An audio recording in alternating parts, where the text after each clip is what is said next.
I never expected a peaceful weekend at my private cabin would turn into a full-blown confrontation with flashing lights, angry voices, and HOA drama spilling out onto the dirt road. It started off simple just me, the quiet lake, and a plan to unplug from the world. But a few hours in, I looked out the window and saw two HOA board members standing at the end of my driveway, phones in hand, pointing toward my property like I was some kind of trespasser. I figured they were just lost, or maybe confused. I had no idea they were about to call the cops on me. At my own lake.c. What they didn't know, what they never even bothered to ask, is that I'm not just some random weekend camper. I'm the owner of the entire lake, the land, the water, the surrounding woods. All of it. Bought it years ago after saving for what felt like forever. It was my escape from the noise, from the city, and from exactly the kind of entitled behavior that was now standing on my property line. Like they ran the place. They claimed I was violating community rules, said cabins weren't allowed, and something about unauthorized construction near shared resources. I tried explaining, calmly at first, that this wasn't part of their HOA, that this land had never been part of their development. But they didn't want to hear it. One of them actually said, "You people think rules don't apply to you," just before dialing 911. So yeah, next thing I know, a sheriff's cruiser rolls up the gravel path. At this point, I'm standing there with property papers in hand, trying not to lose it. The officer steps out, looks around, and asks me to explain what I'm doing here. That's when everything started unraveling, because the moment I told him the truth, the look on his face changed completely. And the HOA members had no idea what was coming next. The sheriff stood there for a second, looking at me, then back at the two HOA board members who were suddenly a lot quieter than before. I could tell he wasn't sure who to believe, so I handed him the property documents I always keep in the cabin just in case: deed records, lake ownership, land maps, the whole package. He took them and started flipping through, eyebrows raising more with each page. But before he could say much, the woman from the HOA, Linda, I think her name was, jumped in and started throwing around all kinds of accusations. She claimed I'd built the cabin illegally, that I was disturbing the peaceful environment of their community, and even said she had multiple complaints from residents. That was news to me. My nearest neighbor is a full mile away. She kept talking like she ran the entire county, tossing in phrases like property values, community standards, and unauthorized land use. It was honestly kinda wild. I just stood there thinking, how did this get so twisted? They truly believed I was some outsider encroaching on their precious HOA borders. But that's the thing, they never bothered to check the facts. The lake. They like to hike around. Mine.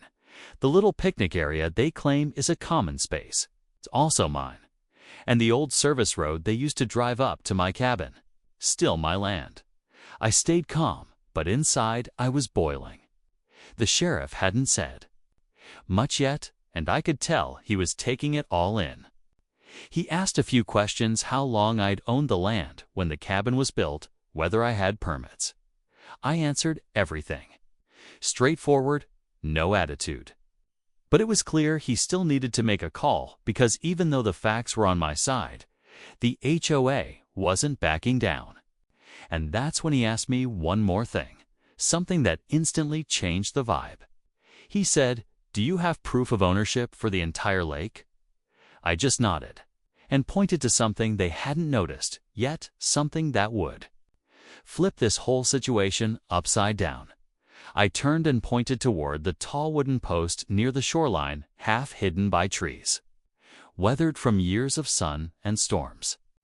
On it was a metal placard, sealed and stamped by the county, clearly marking the land as private property. My name was listed right there, along with parcel numbers that matched the documents in the sheriff's hands. But even then, the HOA members didn't flinch. Linda stepped forward again, still trying to argue. this time saying that the post looked fake and that she would be reporting me to the county planning board. The guy next to her, Mark, I think, just nodded and added that no one can own a whole lake. Their voices were getting louder, but so was the doubt creeping into their eyes. The sheriff walked over to the post, double-checked the info against my papers, and radioed someone to verify the parcel registration. He didn't say much, but I noticed he stayed by the placard a long time. Meanwhile, Linda kept pacing like she was preparing for a courtroom showdown, while Mark pulled out his phone and started snapping pictures of my cabin, like that would somehow help their case. What made this even more frustrating was that this wasn't just about some paperwork or property lines. It felt personal. These HOA folks had created this unspoken rule in their heads that anyone who didn't fit their picture of the community didn't belong. I wasn't part of their HOA. My property wasn't even within their boundaries. But because my cabin was visible from one of their walking trails, they decided it was a problem, and now they were digging in, determined to prove I didn't have the right to be on my own land. That's when another angle of the story started to unfold. The sheriff got a call back, and the way his face tightened told me things were getting more serious.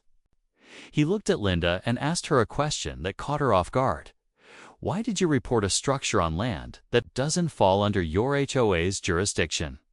Her eyes darted, and I realized this wasn't the first time they'd done something like this. Linda froze for a split second, then tried to recover with a shaky, "We received multiple complaints from our residents.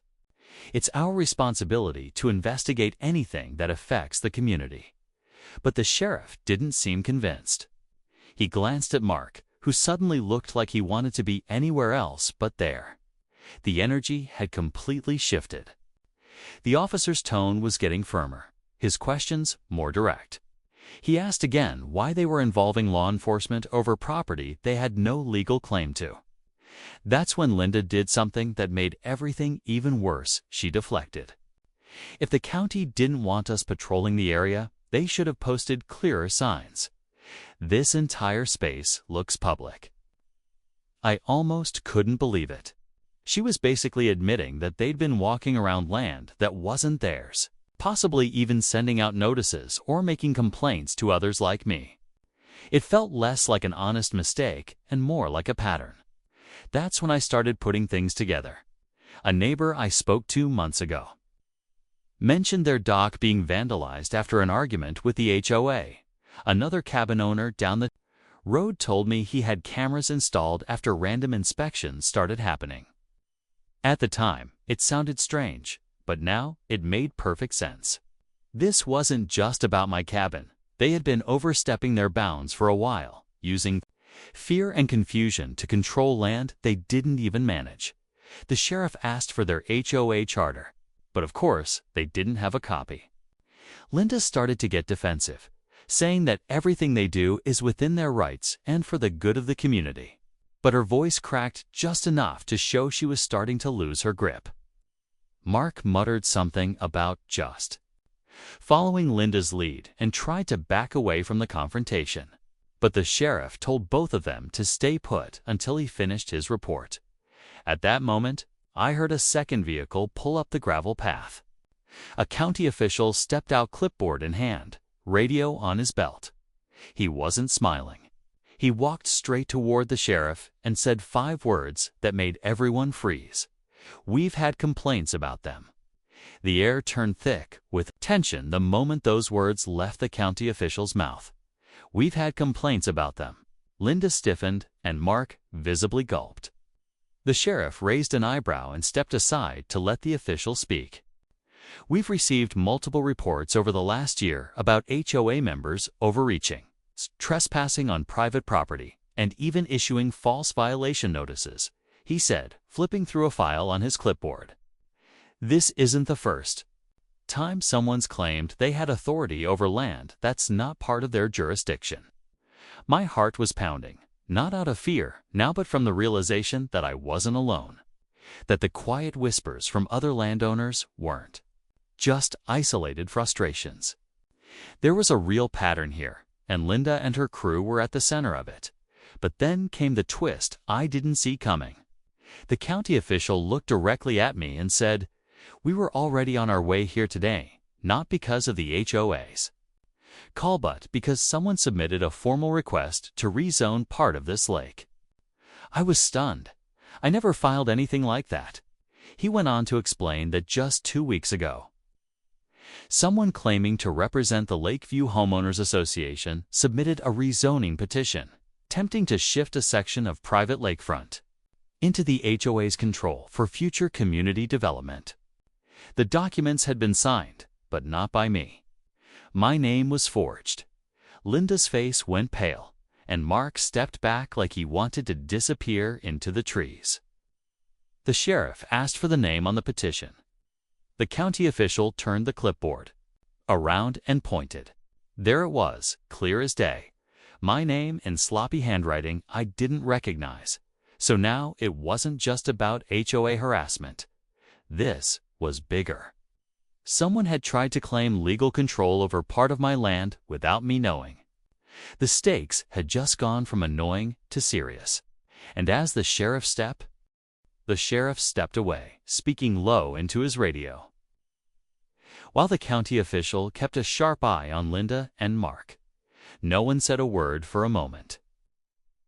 Just the sound of wind brushing through the trees and the distant lap of water against the dock. Then the sheriff returned with a firm look on his face and said, "We've confirmed the signature is forged. This is now a criminal matter."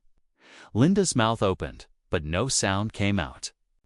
Mark took a shaky breath, and for the first time since this all started, he looked more nervous than angry. The sheriff turned to both of them and said plainly, "You're going to need to come down to the station and answer some questions." Mark immediately started protesting, saying he had no idea about the rezoning petition and that he just signed where Linda told him. But Linda? She said nothing. Just stared at the ground like it finally hit her this wasn't a game. As they were being walked to the patrol car, the county official pulled me aside. He told me that this kind of fraudulent rezoning attempt was rare, but not unheard of, especially in areas where HOAs were trying to expand their reach illegally. My property, because it bordered their neighborhood, had become a target. "You'd be surprised how often they push boundaries," he said. But this one took it too far. Just as I was starting to feel the tension ease, he added something I didn't expect. "You should also know this isn't the only forged petition we've seen lately. Your name was on to others, including one to grant public lake access through your private dock." I froze, so it wasn't just about the land. Someone had plans for the entire lake. Someone was trying to open up private property to the HOA and the public, likely to raise their community's value at my expense. And as Linda sat silently in the back of the patrol car, the reality hit me hard. This fight was just the surface. Something deeper was brewing around this lake. And now I had no choice but to dig into who else was involved, because clearly Linda wasn't acting alone. Over the next few weeks, everything unraveled. The county launched a full investigation into the forged rezoning documents, and sure enough, Linda wasn't the only one involved. Turns out, 2 other HOA board members had been working behind the scenes, trying to sneak in changes that would let them claim parts of the lake and surrounding land for community use. They planned to market it as exclusive lake access for future buyers, quietly boosting their property values all while using my private property without consent. Thankfully, the forged documents were enough to press charges.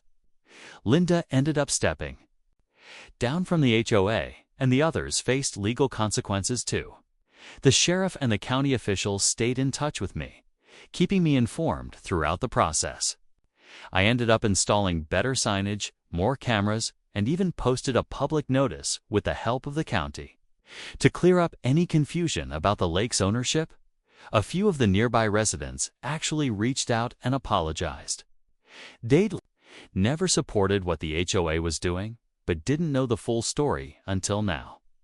Some even shared similar experiences, feeling bullied or misled by the board. It was clear this wasn't just about me. It was about drawing the line between real authority and the illusion of it. Owning land should mean peace and freedom, not fighting off fake rules and forged signatures. This whole thing reminded me how important it is to stand your ground and know your rights, especially when others try to bend the truth for their own gain. The lake is still mine, the cabin's still standing, and now I know exactly who I'm dealing with. So the next time someone calls the cops on me at my own property, they better come with the truth, because this time I'm ready.